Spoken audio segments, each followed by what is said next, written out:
আমার প্রথম স্ত্রী আমাকে এখনো টর্চার করে। আমি ওনা বর্তমান স্ত্রী, কিন্তু ও যদি আমার সাথে রুম কেয়ার না করে, এটা কি আপনি আপনার ওয়াইফ মেনে নিবে? আপনি মেনে নিতে পারবেন? বিবাহ করি হচ্ছে 2015 সালে, বিবাহ হয়। সংসার জীবন মোটামুটি ভালো চলছিল। ওর সব আবদার আমি পূরণ করছি আমার প্রথম স্ত্রীর। যখন যা চাইতো, ও চাওয়ার আগে আমি ওর সব আবদারই পূরণ করতাম, কখনো না করতাম না। একটা লাগলে ওখানে আমি দুটা কিনে দিতাম, যাতে কখনো বলতে না পারে যে আমার এই জিনিসটা শর্ট পড়ছে। দীর্ঘদিন ধরে দুজনের মধ্যে ভালো মোটামুটি চলছিল, সংসার জীবনও ভালো চলছিল। আমার একটা মেয়ে আছে, মেয়েও বড় হয়েছে, এখন মেয়ে ক্লাস 3-তে পড়ে। হঠাৎ করে কিছুদিন ধরে দুজনের মধ্যে একটা মনোমালিন্য চলতেছে। প্রায় সময় ও আমাকে সন্দেহ করে। আমি বাসায় গেলে ফোন ধরতে পারি না, এটা করতে পারি না, ওটা করতে পারি না, যেগুলো হয়তো আমি করি না ওগুলি আমাকে চাপাই দেয়। আমি ভালো কিছু বললেও ওর কাছে সেটা খারাপ লেগে যায়। এগুলি নিয়ে ওর সাথে আমার দীর্ঘদিন ধরে ঝামেলা চলতেছে। অনেকদিন ধরে আমি স্যাক্রিফাইস করছি, এরপরও যদি সমস্যা করে আমি আসলে মানিয়ে নিতে পারতেছিলাম না যে আমি সব কিছু করতেছি, সব দিচ্ছি, কোনো কাজে বাধা দিচ্ছি না, তারপরও ও আমার পিছনেই সবসময় আমার দোষ খুঁজতো যে তুমি এটা করো না, এটা করতে পারবে না। আমি বাসায় গেলে আমি মোবাইলটা পর্যন্ত আমি ধরতে পারতাম না, আমি মোবাইল ধরলেই সন্দেহ করে যে আমি কারোর সাথে কথা বলতেছি। এরপরে আস্তে আস্তে আমি সহ্য করতে না পেরে একটা সময় আমি ওনার থেকে একটু সরে আসতে চাচ্ছি। হঠাৎ করে একদিন আমার সেকেন্ড ওয়াইফ যিনি, ওনাকে ফেসবুকে ওনার ছবি দেখে আমার একটু ভালো লাগছে। পরে আমি ওনাকে টেক্সট করলাম। উনিও মেরিড ছিল, হতাশাগ্রস্ত অবস্থায় ছিল। তো আস্তে আস্তে এক পর্যায়ে দুজনের মধ্যে একটা আলাপ হলো, পরিচয় হলো। আস্তে আস্তে জানতে পারতেছি যে ও ওখান থেকে বের হতে চাই যে কোনো ভাবে। ও এই সংসার মেনে নিতে পারতেছিল না। ওনার ওই সংসারের 2টা ছেলে আছে। উনি আসলে এটা ওনার হাজবেন্ডকে ডিভোর্স দিয়েই দিছে। তো পরবর্তীতে আমাকে বললো যে আপনি কি আমাকে বিয়ে করবেন? আমি কই তুমি যদি আমার সবকিছু মেনে নিতে পারো, আমার প্রথম ওয়াইফ আছে, আমি ওর সাথে বনিবনা হচ্ছে না, আমি হয়তো ওকে যে কোনো সময় ডিভোর্স দিয়ে দিতে পারি। তুমি যদি এটা মানতে পারো, এই অবস্থায় আসতে পারো, আমার সমস্যা নেই। তবে তোমার হাজবেন্ডকে যে ডিভোর্স দিছো ওই পেপারটা আমার লাগবে। এইভাবে করতে করতে আমরা জানুয়ারির 15 তারিখে এসে একবার দেখা করছিলাম। ডিভোর্স লেটার নিয়ে আসছে আমার কাছে। আমরা নতুন করে আবার বিয়ে করলাম, সেকেন্ড ম্যারেজ আমার। প্রথম স্ত্রীর কাছে গোপন করে? না, ওনাকে বলছি, আমি প্রথম স্ত্রীকে বলছি যে আমি বিয়ে করব। অনুমতি দিয়েছিল? লিখিত না, এমনি মৌখিকভাবে বলছে তুমি যদি পারো করে দেখো। আমি করছি, বিয়ে করছি। বাসা নিয়ে ভালোই দিন যাচ্ছিল আমাদের। আসলে আলাদা আলাদা বাসায় দুইজন? হ্যাঁ, দুইজন দুই জায়গায়। আর প্রথম স্ত্রীকে আছে, খরচ দিচ্ছেন? সব আছে, ওনার কোনো কিছুতে সমস্যা নাই। বাসা বাড়িতে বাচ্চা কাচ্চা সমস্ত খরচ দিচ্ছেন, কিন্তু থাকেন দ্বিতীয় স্ত্রীর সাথে। ওনার আবার প্রথম হাজবেন্ড, আমার সেকেন্ড ওয়াইফের প্রথম হাজবেন্ড মেনে নিবে না, এটা ডিভোর্স মানবে না, ওরা আবার নিয়ে যাবে। ওনার নামে কিছু জায়গা জমি ছিল আমার ওয়াইফের নামে, সেকেন্ড ওয়াইফের নামে।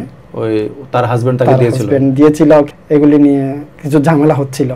ওনারা প্রশাসনের কাছে অভিযোগ করছে।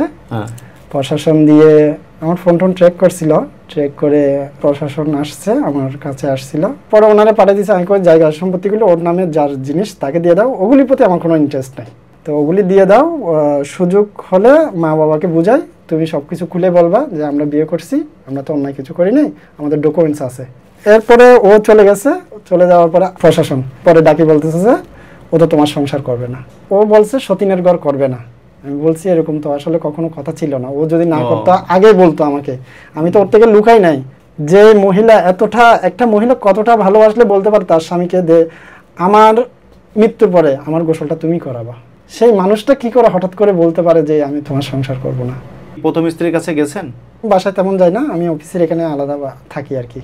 সপ্তাহে 1-2 দিন করে যাই এরকম। আমার প্রথম স্ত্রী আমাকে এখনো টর্চার করে। ও যাওয়ার পরে আমি বাড়িতে গেছি, আমাকে এমন টর্চার করছে, আমি সহ্য করতে না পেরে আমি একদিন ঘুমের ওষুধ পর্যন্ত খাইছি 5টা। কি টর্চার করে আপনাকে? আমি এগুলি নিয়ে বারবার বিরক্ত করে যে তুমি এটা করছো, ওটা করছো। আচ্ছা, আমার প্রথম স্ত্রীর কাছে একটাই অনুরোধ থাকবে, তুমি আমাকে আর টর্চার করো না। যেটা হয়েছে এটা হয়ে গেছে। ভুল ভ্রান্তি হয়তো আমারও ছিল, তোমারও ছিল। সবার সামনে আমি তোমার কাছে অনুরোধ করব, তুমি আমাকে আর অতীতের কথাগুলি নিয়ে কিছু করবা না, বলবা না। আমি তোমাকে নিয়ে সংসার করব। আর অযথা সন্দেহটা মন থেকে মুছে ফেলবা। আমি যেটা করি না ওটা নিয়ে তুমি আমাকে কখনো সন্দেহ করিও না। কথা বলা যাবে প্রথম স্ত্রীর সাথে? ভাবি আসসালামু আলাইকুম। উনি এখনো নিয়মিত বাসায় যায় না, তাই না? না। ওনার জীবনের দ্বিতীয় একজন মানুষ এসেছিল, যে ঘটনাটার সমাধান হয়ে গেছে। তো বারবার বলছিল যে আপনি নাকি বিভিন্ন সময় সন্দেহ করেন, বিভিন্ন রকমের অত্যাচার টর্চার, মানসিকভাবে যন্ত্রণা দেন। আমি কেন শুধু ওনাকে মানসিক ভাবে টর্চার করবো বলেন? আমি কেন সন্দেহ করবো? আপনি যদি আপনার ওয়াইফকে অ্যাভয়েড করে পরে কোনো কিছু করেন, আপনার ওয়াইফ কি আপনাকে এটা কি স্বাভাবিক ভাবে মেনে নিবে ভাই বলেন? হাজবেন্ড আমার কাছে আসতেছে, আমার কাছে এসে যদি উনি আরেকজনের সাথে আমার সামনেই কথা বলে, তাহলে কি একাকে আমি খাবার ভাবে মেনে নিতে পারি? তারপরও মেনে নিতে থাকতে হইব। তো উনি ওনার মতো আসে যে, উনি ওনার মতো চলে যায়, উনি পাশায় আসতেছে। আমি যদি একজন হয় ওনার বর্তমানে স্ত্রী গড়ে থাকা অবস্থা আমার স্বামী আমার কাছে আসতেছে যে, এটা আমার অনেক ভালো লাগে। কিন্তু ও যদি আমার সাথে রুম কেয়ার না করে, এটা কি আপনি আপনার ওয়াইফ মেনে নিবে? আপনি মেনে নিতে পারবেন? উনি নিতুকে বলে, উনি আপনার সামনে আসে, উনি নিতুকে বলতেছে যে আমি তোমার সাথে থাকতে রাজি না, তোমার সাথে থাকতে আমার ফিলিং নাই, আমার ওকে লাগবে, ওকে এনে দাও। তো তখন কি বলবো বলেন? একজন প্রথম স্ত্রীকে আপনি বলছেন যে তোমার সাথে থাকতে আমার মন ইচ্ছে করে না, আমাকেও তাকে এনে দাও, এটা আপনি প্রথম স্ত্রীকে বলছেন, এটা বলা যায়? এটা বলছি, উনি মানতে রাজি না, আমাকে বারবার দোষগুলি আমার। আমি অনেক কষ্ট করছি এলাকার মানুষ জানাম, উনি যে একবার সিকুস ছিল ওই মনি ওটাকে নিয়ে আমি কিভাবে যে দিন কাটাইছি শুধু আর একমাত্র আল্লাহ জানে। এখন কি আপনি আমাদেরকে কথা দিবেন যে আপনার স্ত্রীর সাথে আপনার সবকিছু ছেড়ে দিয়ে আবার নতুন করে আবার সব একসাথে ভালো থাকার চেষ্টা করবেন? এতটুকু কথা দিবেন? আমি থাকবো, ভালো থাকবো, আমি চেষ্টা করব। ও যদি আমার সাথে অতীতের ঝামেলাগুলি না টানে, আপনি যথেষ্ট পরিণত মানুষ, আপনি ওটা নিয়ন্ত্রণ করতে পারবেন। আমি অবশ্যই পারবো। আচ্ছা, এখন আমাদের কি কথা দিচ্ছেন যে? কথা দিচ্ছি, ওর সাথে আমি সংসার করব।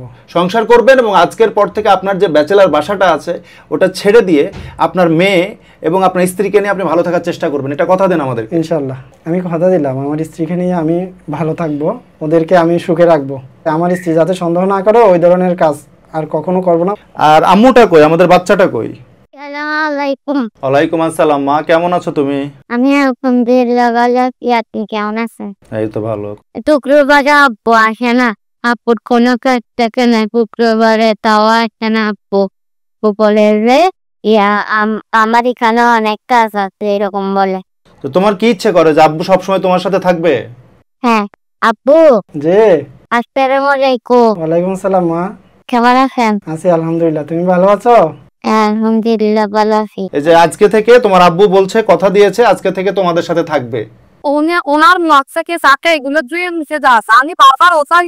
সেটা তো কথা দিয়েছে, কিন্তু এটাও আপনাকে মানতে হবে ভাবি, আপনি যেন অতীতের কোনো কথা নিয়ে বা তাকে কথায় কথায় এই সন্দেহ করা থেকে আপনিও বিরত থাকবেন, ঠিক আছে? তো এখন নতুন করে আর পুরাতন কোনো দোষারোপ করেন না।